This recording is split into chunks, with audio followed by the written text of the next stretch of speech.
This is life-saving syrup.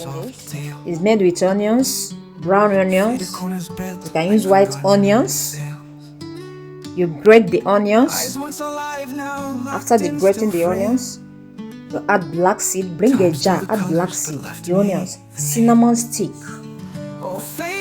Pieces your cinnamon sticks, your bay leaves, pieces it. Pieces your bay leaves.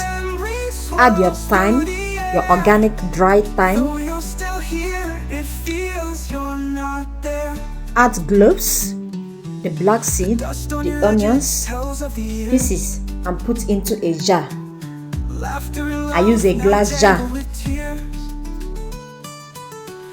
Cloves, black seed, bay leaves, cinnamon stick, thyme. Add your organic dry thyme.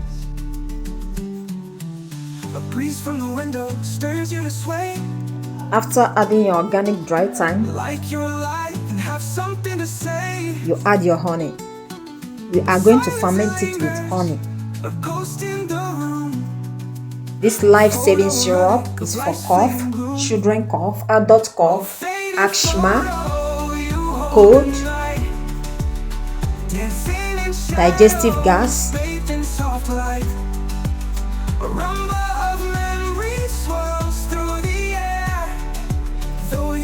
and the rest. Any digestive problem, cough, respiratory problems. Store in a bottle. I use brown onions. And you can take in the morning, in the night, as desired.